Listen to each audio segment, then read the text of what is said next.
سڵاوتان لێبێ خۆشەویستان. بەعزێ جار پرسیارێک دێتە پێشەوە دەڵێ ئایا مەسەلەن من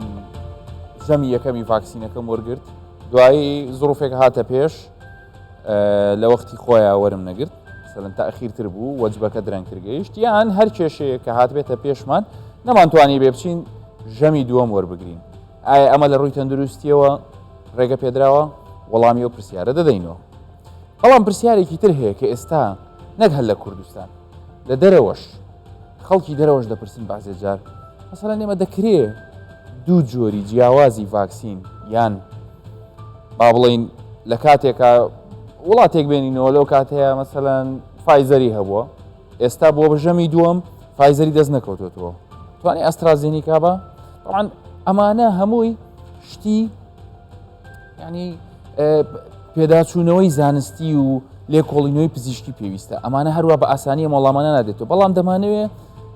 بیرێک یان توانین بڵین زانیاریەک بدەین لەسەر ژمارە و جۆری ڤاکسینەکان و تا ئێستاش چه مەحاولەیە کراوە. خۆشتان نەزانن کە تا ئێستا زۆربەی زۆری دەتوانین بڵین لە 150 زیاتری ئەو توێژینەوانەی لەسەر کۆڕۆنا لەسەر کۆڤید-19 لە نەخۆشیەکە لە چۆنێتی نیشانەکان لە ڤاکسینەکان لە تێکەڵکردنیان لە وڵاتی ئینگلترایە، واتە بەریتانیا لە ریزی پێشەوەی ئەو وڵاتانەیە کە بەردەوام توێژینەوە دەکات. بۆیە لەو حاڵەتانە کە پرسیارێکی وادێتە گۆڕۆ هەموو سێری بەریتانیاکەن بزانن بەریتانیا لە دامەزراوە پزیشکی زانستی تەندروستیەکانی چی کردووە. بەڵام با سەرەتا سەرنجتان بۆ ڕاکێشم بزانین ئەو جۆرانی کە ئێستا لە زۆربەی وڵاتانی جیهان بەکارهێنرێ. فایزەری ئەمریکیە، فایزەر بایۆنتیک، ئەو دوو کۆمپانیا پێکەوە کە بڵین ئۆریجینەکەی یان سەرچاوەکەی ویلایەتە یەکگرتووەکانی ئەمریکایە، بە هەمان شێوە ئەمریکا ڤاکسینێکی تری هەیە کە پێڵەن مۆدێرنەوە خۆشتان نەزانن 95% 94% لە ڕووی تەسیرەوە لە ڕووی کاریگەریانەوە کە ئەمە کێشەی زۆریشی لەسەر بۆ لە وڵاتی خۆشمان و خەڵکێکی زۆر هەبوو داوای فایزەرەکەی کردووە. لە شانشینی یەکگرتوو یان بڵین لە بریتانیا زۆربەی زۆری ئەو ڤاکسینانی کە دراون ئەسترازێنیکان چکە خۆی وڵاتی بەرهەمهێنە بۆ ئەم ڤایرەسە. رووسیا شپۆتنینگی هەیە، ئەوە لە سەرەتاوە رووسیا وتی ئێمە یەکەم کەس بووین چوینە ینی لە ئەوائیلەکان بووین کە چوینە سەرمان کە خەڵک ئەیان و ئێوە ناتوان بچنە سەرمان، ئێمەش توانیمان ڤاکسینی خۆمان و تا ئێستا لە وڵاتی ئێمە بەردەست نییە، بەڵام لە وڵاتی ئێمە ئەسترازێنیکا و فایزەر هەیە. ئەوانەی کە ینی کە زۆرترینیان بەکاردێنێت لە رووسیا وکوتم شپۆتنیگە. لە چین تاوان چەندین زۆر ڤاکسینی هەیە لە دوو سێیەک زیاترە، بەڵام ئەوانەی کە زۆرترین بەکارهێنانیان هەبوو و کۆمپانیەکانیان توانیوانە سەرکەوتن بەدەست بێن و ڤاکسینەکەیان بەوە ناو دەبرێت کە تا ڕادەیەکی باش دەتوانێت ئیشکە. سینۆفارما لەگەڵ سینۆڤاک کە لە هەرێمی کوردستان تا ئێستا چەند وەجبەیەک لە سینۆفارم هاتووە، هاوڵاتێکی زۆری هەرێمی کوردستان و بە تایبەتی کارمەندانی تەندروستی و پزیشکان لە جۆری سینۆفارمیان وەرگرتووە. لە ئەمریکا و هۆڵنداش پێکەوە هاتن ڤاکسینێکی تریان گەشە پێ کردووە، دروستیان کردووە کە پێوترێت جۆنسن ئەند جۆنسن و تا ئێستاش هەر لێکۆڵینەوەکان لەسەری بەردەوام، بەڵام دەست پێکراوە بە پێدانی و خەڵک هەیە پێی کوتراوە. تایبەتمەندی ئەم جۆرە ڤاکسینە ئەوەیە کە تەنها یەک ژەم ڤاکسینەکە لە خۆ دەی و ئیتر تەواو. ئایا پرسیارەکە ئەوەیە دەتوانین جۆری جیاوازی ڤاکسین وەربگرین؟ طبعاً وەکو وتمان لە شانشینی یەکگرتوو یان لە بەریتانیا لە ئینگلترا هەر ناوێک لەو ناوانە توانین بەکاریبێنین. کۆمکۆڤ هەبووە، کۆمکۆڤ طبعاً لەگەڵ کۆمکۆڤ دوو، ئەمانە دوو شێوازی بەکارهێنانی ڤاکسینیان تەطبیق کردووە. بۆ نمونە جاری یەکەم هاتن ئەو کەسانی کە ئەسترازێنیکایان وەرگرتە بوو، ژەمی دووەم فایزەریان نانێ، پاشان هاتن ئەم جارە بە پێچەوانەوە کە ئەمە ڕێژیان کەمترە فایزەریان دانێ، پاشان ژەمی دووەم ئەسترازێنیکایان دانێ. من ئەم سوالانە ینی پرسیارە لێکۆڵینەوەی لەسرە، ئەوان خۆیان دەڵێن کاکە ئێمە ناتوانین نەتیجەی یان ئەنجامی 100% ئەم لێکۆڵینەوانە ئێستا پێ بڵین، بەڵکو لە ساڵی داهاتووە دەتوانین وەڵامەکەتان پێ بڵین، چونکە ئەمە ساڵێکی پێ دەچێت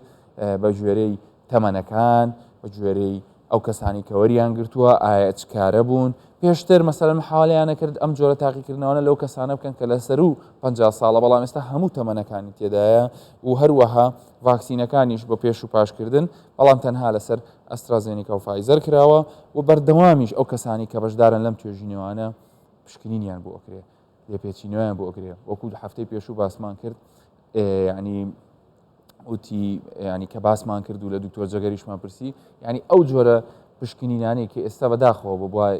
بۆ مەسائلی بازرگانی بەکارێنرێ IgG IgM ئەوانە لەم جۆرە توێژینەوانە بۆ ئەو کەسانە کە بەشدارن لەم توێژینەوانە بەکاردەهێنرێ و بەردەوام PCR-یان بۆ ئەکرێ و ئەو کەسانە لە مەودایەکی کارکردن ئازادیان دراوەتێ بۆی بزانن توێژینەوەکە ئەگا بەچی کەواتە توێژینەوە ئەگەرمانە ئێستا بڵین وەڵامی تەواو نەخێرە بە ساڵێک بستین بەڵام با ئێمە ئەو احتیمالیاتانە بڵین بۆ نمونە کەسێک هەیە ڤاکسینێکی وەرگرتووە ژەمێکی وەرگرتووە تووشی کۆڕۆنا بووە دوایی کە دەوێت چێ ژەمەکەی تر ئەو جۆرە هەر نەماوە لە بن کە تەندروستیەکە یان لە نەخۆشخانەکە بۆیە بزانین ئایا ئەمە دەکرێت ڤاکسینێکی تر وەربگرێ ئایا پێویستەکە ڤاکسینێکی وەربگرێ لە هەمووشی گرنگتر کە ئێستا لە ناو خەڵکە زۆر بڵاوە باز لە توشبوون و ڤاکسین و دوای ئەوە چەند وەرگرم هەوڵ دەدەم ئەمانە لەگەڵ میوانەکەم باس بکەم پرسیاری لێ بکەم وەڵامی لێ وەربگرم میوانەکەم میوانێکی ئازیزە ئێوە هەمووتانەی ناسن کە ئەوش دکتۆر جەگەر ڕێکانی و ڕاستەو خۆ لە کۆلۆرادۆ لەگەڵمانە دکتۆرگیان ئەم کاتت باش زۆر سپاس دەکەین کە ئازیێتماندای و جارێکی تریش لەگەڵمانای پرسیارەکانی هەفتەی پێشوم لە بیرماوە پرسیاری ئەخیریش دوایی هەر لێت دەپرسین بەڵام با لەوە دەست پێ بکەین پرۆسەی وەرگرتنی ڤاکسین ئایا مەسەلەن کەسێک ژەمێکی وەرگرتبێ ینی وا ئۆکوتەنی لەبەر هەر هۆیەک بێ لە کاتی خۆی لە کات و ساتی خۆی نەگەیشتۆتە ژەمی دووەم تەخیر بووە کێشەیەکی هاتۆتە پێش یاوە خودت با بڵین تووشی کۆڕۆنا بووە لە نێوان ژەمی یەکەم و ژەمی دووەم کەی ئەتوانێت ژەمی دووەم وەربگرێ و ئەگەر وەرنی نەگرێ مەتایبەتی بۆ ئەوانی کە تووشی کۆڕۆنا بوون دروستە؟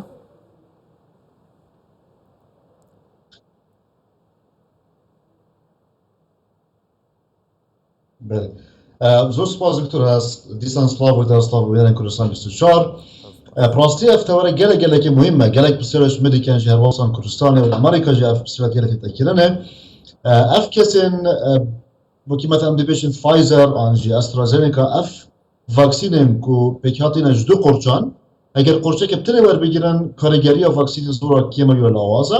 yani mesela nisbetî Pfizer eger qorçekê tinê wergirîtin nisax an jî xudan teqrîben 40 heta 50 sadiyê karîgera lewra zora giring e ku her kesekê Pfizer werbigirîtin an AstraZeneca werbigirîtin an jî vaksînê Çînî werbigirîtin qorça duê jî werbigirîtin ez bêjim vaksînê Çînî ez ne müteakkidim jî çimkî nehatiye min çi jara istiqlal nekiriye rastî li Amerîka lê ez zanim mesela Johnson & Johnson ê qorç tune ye lê ez zanim ev kesên ku ê qorç tune wekî Pfizer bergeriya wan timam nebûye ev xalayekî xaleka dî zora giring rastî li vêrê ew e hergava me gotî mesela nisbetî Pfizer jî hergava te qorçeyekî wergirt tu çi heta sê heyva jî xwe bigirî heta qorça duê werdigirî ev pêzanîne bes tatbîqi bir AstraZeneca dest pêkê û mabeyna qorçeyekî qorça duê sê heyv bûn lê nûke diyar bûye tuêjîneyekî hatê kirin zankuya Oxford'a ve heta bu Pfizer jî eger tu sê mangan an 12 hefteyên xwe bigirî yani baştir e jî û bergirî jî qewîtir lê hêt û pêztir lê hêtin lewra heta sê heyvan xelkî mecel heye qorça duê ya vaksînê AstraZeneca û ya Pfizer werbigirîtin rastî weke li Amerîka ev kesên ku vaksînê wan texîr bîtin bi pêtir ji 5 heyvan bêjin qorçeyekî lewh bûye cancel bûye û viya bîtin tu du qorça werbigirî şina qorçekî yani tanokî em bêjin heta 5 heyva mecalê heye ku tu qorça duê werbigirî veke ji 5 heyva 5 manga rabirt êdî divêtin tu du qorçan şina qorçekî werbigirî Ebe xalê xaleka dî ev kesên ku tûşî virûsî koronayê bûye piştî qorçayekê çünkü me gotê ihtimala 5 heta 6 sadê ji wan evet qorçek tirê wergirtî tûşî virûsî koronayê bibin ev kese çiyan qorça duê werbigirin her dema testa wana PCR derket negatif ev xwe jî geleka giring e و چه هەوجانە کەتن و 5 شەی بەشە شێرە خۆ بگیرن حتا قۆشە دوێ وەرگیرن لە هەر گەڤە PCR ئەوان دەرکێت نێگاتیڤ ئەو دکارن قۆرچە دوێ ڤاکسینی وەربگیرن. زۆر باشە ئەویان ینی بەڕاستی وەڵامێکی زۆر سەریح و گرنگ بوو بە تایبەتی خەڵکانێکی زۆر هەیە ینی سە لە هەرێمی کوردستان ئەو پرسیارەمان لێ دەکرێت کە ژەمی یەکەمی وەرگرتووە و بەڵام تووشی کۆرۆنا بۆ ئێستا نەچێتەوە بەلایە کەواتە هەتا 3 مانگیش ئاساییە و ئەشتوانن پاش ئەوەی کە چاک بوونەوە و تێستەکان نێگەتیڤ بوو بڕۆن ڤاکسینەکە وەربگرن. زۆر باشە دکتۆر جەگەر ئەی لەسەر ئەو بابەتەی کە لەوانەیە ینی مەسەلەن لە وڵاتانی پێشکەوتوو بۆ مەبەستی توێژینەوە بێ یان هەندێک جاریش وەکو باسمان کرد لەبەر ئەوەی کە مەسەلەن بگەنە نەتیجەیەکی باشتر بگەنە ئەوەی کە مەسەلەن بەشکوم لە ئەنجامی ئەم تێکەڵکردنەیە لە ڕووی سیستەمی بەرگری ئەو کەسانەوە کە دوو جۆری ڤاکسین وەردەگرن بگەنە شتێکی دەرەنجامێکی باشتر کە بتوانن خزمەتی هەموو کۆمەلگای مرۆڤایەتی پێ بکەن بەڵام لەوانەیە لە هەندێک وڵاتی کە بە تایبەتی ئەو وڵاتانی کە خۆیان بە چاک و خراپ بەشدارنی لە دروستکردنی ڤاکسینەکە یان بڵێن ئەوەندە پێشکەوتونین بە تایبەتی لە ڕۆژهەڵاتی ناوەڕاست و ئەوانە هەندێک جار دەبینی وەجبەیەک دێ پاشان تاخیربوونێکە بێ جۆرێکی تر لەو کاتەیە دێ بەردەوام نییە بەر هاتنی ڤاکسینەکە با بینە سەر ئەو حاڵەتە تێکەڵکردنی دوو جۆری ڤاکسین تا ئێستا لە ڕووی تەندروستیەوە چی لەسەر هەیە هیچ توێژینەوە کراوە لای ئێوە هاوشێوەی وەکوانی کە لە بەریتانیا کراوە؟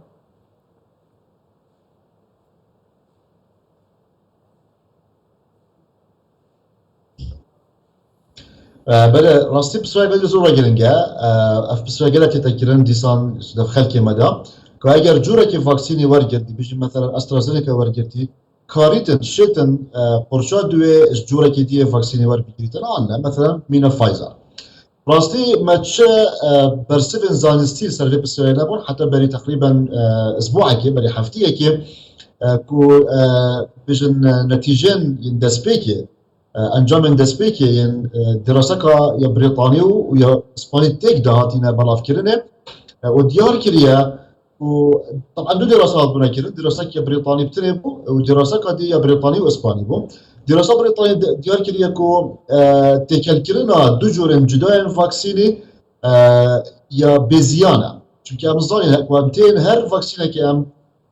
em texîye bikin em helsengînin em berîxudîne du salûxetên vaksînî salûxeteyekî karêgeriye salûxetê duê bêziyaniye. Diraseyekê diyar kiriye ku têkelkirina du corên yên cuda cudayên vaksînî yani ya bêziyan e ya girintir şûye dirasa duê diyar kiriye ku teqrîban 600 kes volantîr bûne xwebexş bûne vê diraseyê de diyar kiriye ku ne tinê ya bêziyan e ya karêger jî û karêgeriya wê pitir e jî tu ek cur tinê yê vaksînî werbigir. بس اف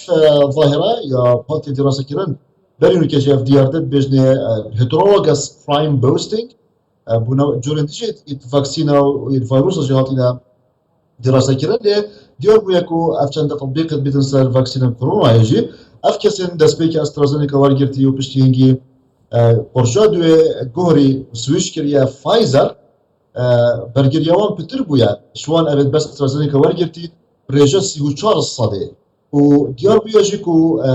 عندك علامات للديار بن فكيسان عندك نشان للديار بن لقالك السبيكن جبرهن دي تكلكرنا ظهر رجولن جداين فاكسين راستية بزيانا جيها راست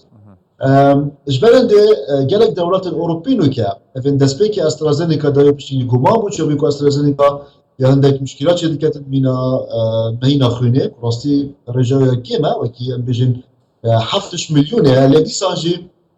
چونکی وان فایزر بردستی های گویی اندی قرچه دویی که اینا فایزر. هر واسه حتی کانادا جی دو مقاطع کانادی اونتاریو کیوبک گویی دسپیک ما استرازینیکا دای لی قرچه دویی که اینا واکسین فایزر لی الف خالق دیش اگرین جری اول نکو او ام هر دو واکسین تمام دم داد تقدر بجد بیکن ام مزش بیکن وکی اکو گلا جوان عندك کسی مرچنا عندك عندك کاربون تندرستی وتبجدي دشنيق كوكتيل بتضانين افشان تطبيق نبيتن سر فاكسين كورونا اللي مرمش مزجا جورن جدا تلكلتنا جورن جدا او وتقوشك جوركي وبيجي قوشك جوركي دي ولا او كوكتيلي كباست کرد لبو نخوشیەکان بەکارهێنرێ و بۆ ئەو کەسانی کە سەردانی هەندێک کەسەکەن دەرمانێکی ئازارشکێن و دەرمانێکی ستیرۆیدی تێکەڵەکەن کەواتە شێوازەکە بەو نەوعەنیە کە تێکەڵکردنەکە دەست خۆش بێ هۆکار چی بووە کە مەسەلەن ئەو کەسانی کە فایزەر با بڵین یان دوایی کە بووە بە ئەسترازێنیکا دۆزی یەکەمی فایزەر ببێت چ ئەوەی تری ئەسترازێنیکا ببێت ئەوانە لە ماوەی مەسەرەن تو ئاماژە و پێکرد بە ڕێژەی 135 ئەنجامەکان باشتر بۆ بەرگریان زیاتر بووە ئەگەر بکرێ بۆ بینەرانی خۆشەویست شی بکەین و ئەمە چۆن تەقیم دەکرێت ئەو کەسەی کە مەسەلەن لە توێژینەوەکە بەشدارە بێ پێڵێن بڕۆ سەر ئیشی خۆت ماسک مەبەستە یان چونکە بەڕاستی ئەو قسەیە هەیە لەناو وڵاتی ئێمە لە هەزال کە دەڵێ من ڤاکسینی وەرگرتووە ئیتر ماسک نابەستم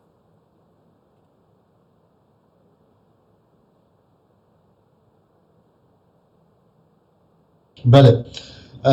بله اف بسیار جنادیش احتمال آماده پیکری بس گله که گرینگ است پاستا کم بوده بسیار جای کدی از رانده فراستی دیار بیتین کنه که گله جرف يعني اف موضوعات الاثاره كرن الفان كان روجه تشوي دا جبرند كو سي دي سي امريكي او شي سنتر كنترول خوشانا ديار كي كو اف كسن دو قرشن فاكسيني ورگرتي دوای دو هفتهش قرشا دوی کارن در بکن به کارینانا ماسکان و خودکردن شکستن دیل جهنگشتی دا بهش که به خویا کری خلقابوری دا اف چنده بس تطبیقت بیتن سر ولاتا کی وکی امریکا پروژه که مزنه خلقی و هاتیه واکسین دا اف ولاتا وکی کردستانه ولاتا وکی روشارات ناوین ورجه که با خلقی هاتیه واکسین دا از مو يعني رجع واکسین دا العلاقه تقریبا 5 سنه من كم ترجع احتمالا الفرق ولاطان أفكسن فاكسيني ورجيرن مش فاكسيني خو حتى دكتور جوار بيجيرن جابي تر بيجري بريمنت ترسي بيكن çünkü eski megala jara diyar kiri أفكسا بيتن توشي فيروسي بن وبيتن شي ديشان تو جالك خفيف بن جالك سفيك بن كوبنا حسن بنا يجر هندكو فيروسي فاجو هزنا كيسن ديتر لورا اف فكره هندكو من فاكسيني ورجيرتي اسبيت في ماسكيني ما راستي هسلك خلته وبس تطبيق البيتن الولاطن كو ريجا فاكسين دانت دا برز وبلا دەنگۆی کرانەوەی سنوورەکان تێکەڵبوونەوەی وڵاتەکان بە تایبەتی ئەو وڵاتانەی کە ڤاکسینیان زۆر وەرگرتووە و خەڵکەکەی گەیشتۆتە ڕێژەی 150 و 60 و ئیتر وا خەریکە نزیکە بنەوە لەوەی کە پێی دەوترێ بەرگریەکی بە کۆمەڵ ئەو دەنگۆی کرانەوەی فڕۆکەخانەکان و هاتن و چوونی خەڵک لە نێوان وڵاتێک و بۆ وڵاتێک چی نوێ هەیە لەسەری خەڵکێکە دەپرسێ دەڵێ لەوانەیە لە ماوەیەکی کەمدا ئێمە توانین هاتوچووە لەگەڵ ئەوروپا دەست پێ بکەینەوە ڕێژەکان گەیشتونەتە ئەو حەدە دکتۆر جەگەر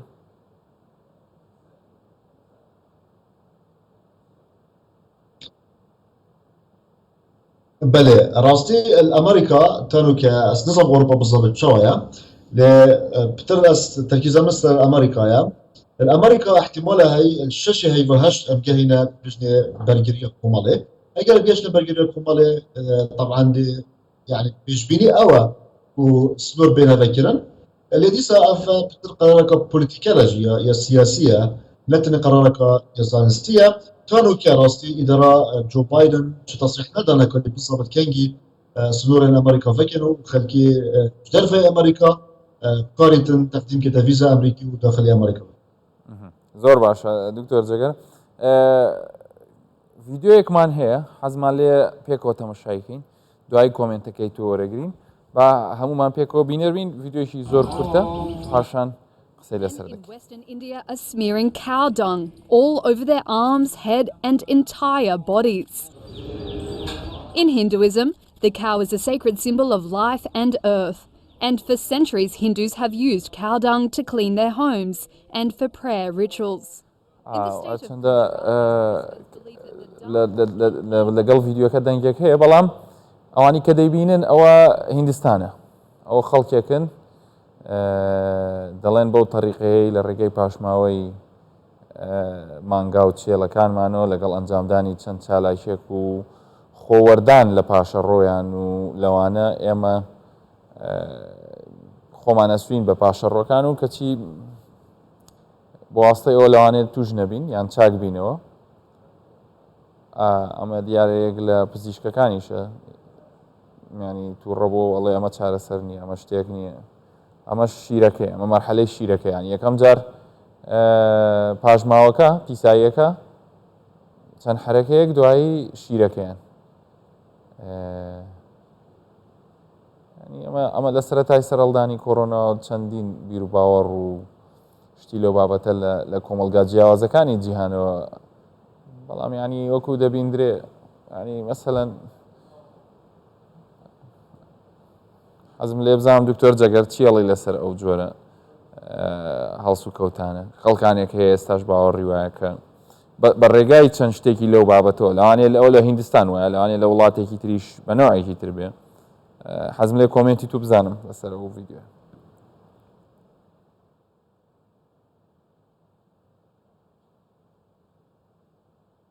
بله راستی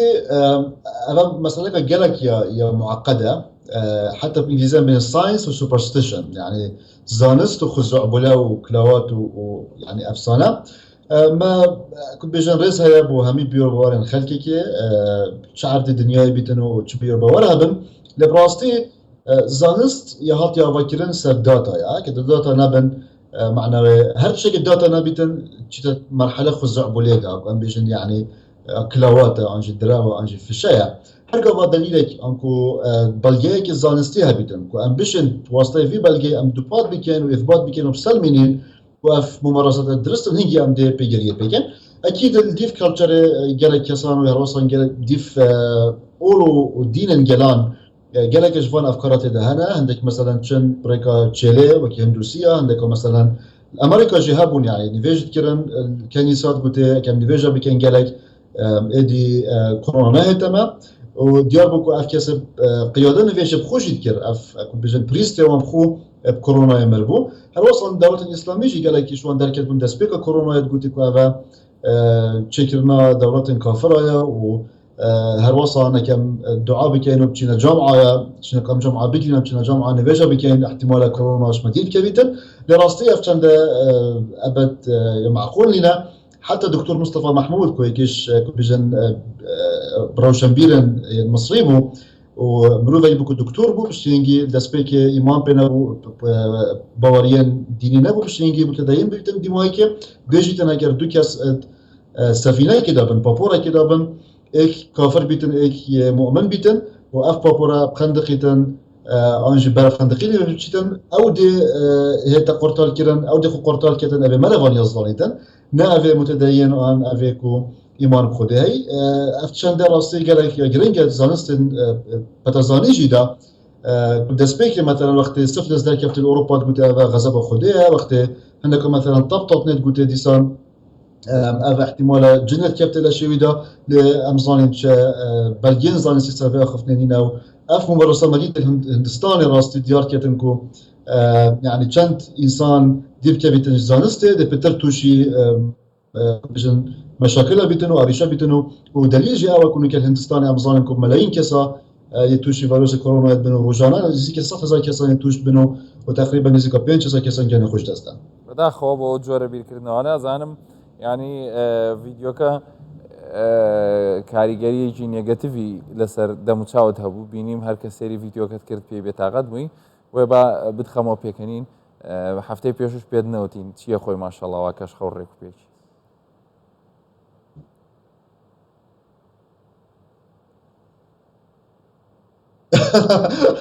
زۆر سپاس ئەمە دەبینێت سەر دکتۆر هەست ئەس بۆتە نابێژم ئەمە نهێنیە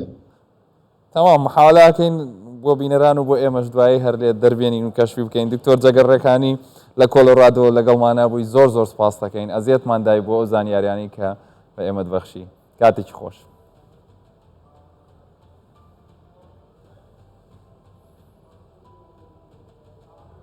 زۆر سپاس